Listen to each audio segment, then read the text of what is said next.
How many times every hour do you check your phone? 5 times? A dozen? Maybe more? How do all these micro interruptions change your day? Do they make you less productive? Do they affect your well-being?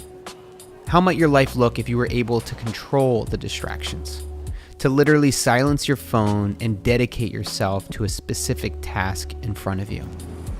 This is a very new reality we're facing as humans, and it's completely uncharted. That's why I was really excited this week to sit down with the man behind Break the Twitch, Anthony Ungaro. Anthony's been writing and making films about minimalism, habit change, and our addiction to technology for years, and he came on my podcast to talk about all those things.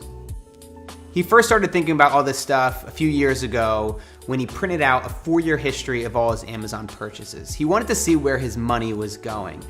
And then it really got him to think a little bit more deeply about the purchasing decisions he was making and why he was making those decisions. The urge to click the buy it now button. And then he found that close relation to even the devices and the checking of technology. And he came up with this word that really captured it pretty poetically, which is the twitch. I was mindlessly clicking this buy it now button, and it felt good, right? It felt good to buy something because it felt like a solution sort of maybe to a problem I was having, or like, oh, this thing will be the right cable for this or whatever. And that sort of action felt more like just a muscle movement, like a twitch, in this impulsive thing. And then it sort of, I realized that idea followed through to checking your smartphone, pulling things out, feeling uncomfortable just standing in line or at a street corner or just waiting for a friend instead of just idling and sort of being willing to exist in space. Before we talk about some of the ways in which we can reduce our phone usage and prevent this addiction, I want to talk a little bit about why it's important in the first place. Why is it such a bad thing to be on our phones all the time? Rest is productivity, but actual rest, restorative rest, like not laying on the couch, scrolling through Instagram, feeling all the things that are going on with that, and like engaging and getting the got more likes or whatever, like engaging with that sort of dopamine experience of that. That's not rest. It's not productive rest. Mm-hmm. And so I've been into this very big thing of thinking about what it means to be productive in all aspects of life and monotask. There's this obsession with multitasking. And what does it look like to monotask, to sit and drink coffee? Like, when was the last time you sat and drank coffee without doing something else? We can be so productive and so much more balanced in a really good place when we're not trying to do 8 things at once, especially when it comes to resting. Because if you rest well, you work well. People wonder why they're overwhelmed. Oh, my life is so overwhelming. You're making it overwhelming. It doesn't have to be like that. You don't have to be on your phone all the time. In between every single moment, you have a chance to take a break. And naturally, some people's lives are a little bit busy. You know, if you've got kids and you've got a job and you're maybe taking night classes at school, like that's a pretty busy life. Don't make it worse by like picking up your phone in between every moment that you actually just need to not think. That's sort of like a trap, right? It's like a cycle, and it does feel good that you can sort of let go and just watch this stuff or scroll through. But as soon as you get out of it, so if you stop that for a week, it feels uncomfortable because you've changed a comfortable sort of thing that felt like a repeated habit and what felt easy.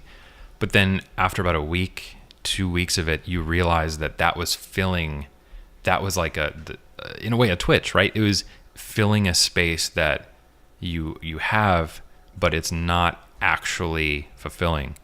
That's what you realize. It's like sugar. When you stop eating sugar, it sucks for the first couple days because that's what your body expects, and it doesn't feel good. You're like, well, this isn't good. This is clearly not a good idea. I need to go back to eating sugar. But then after a week or 2 weeks, you feel so much better.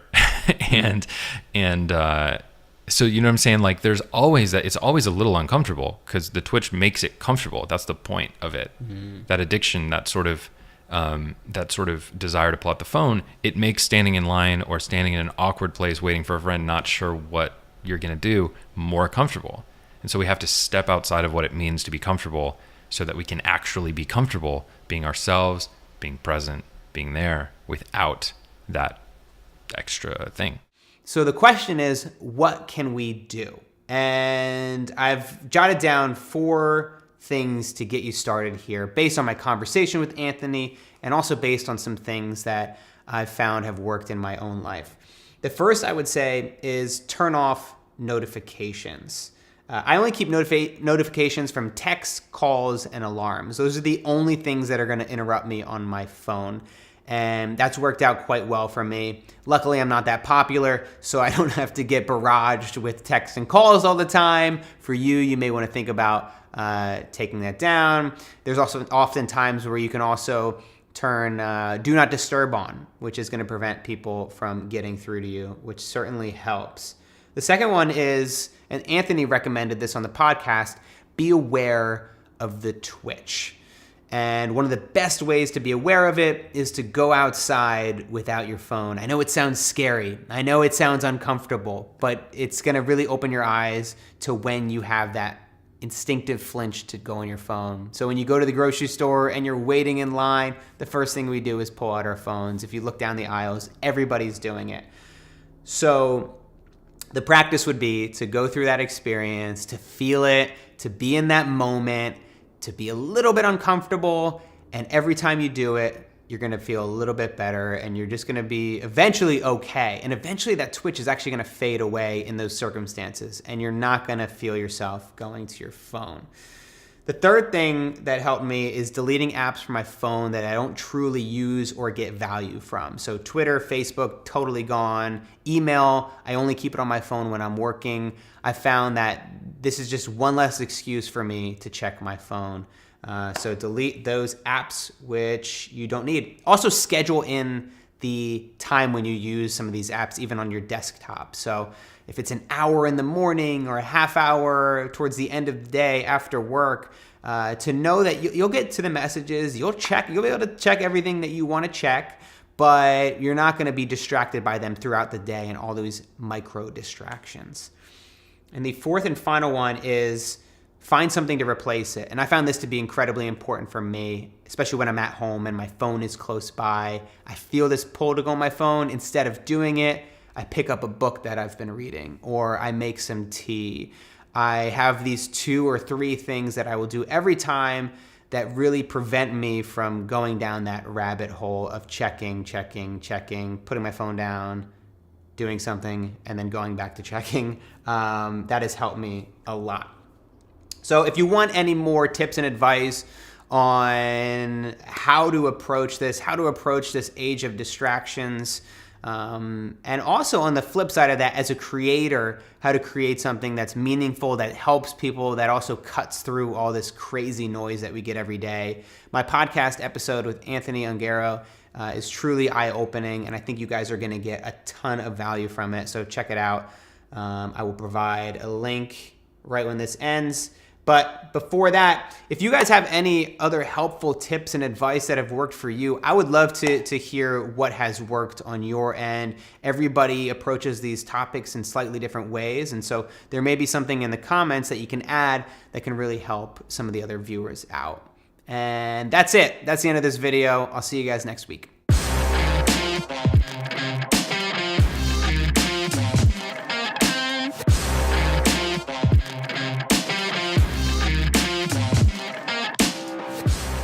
I'm truly on a next level of hipsterdom.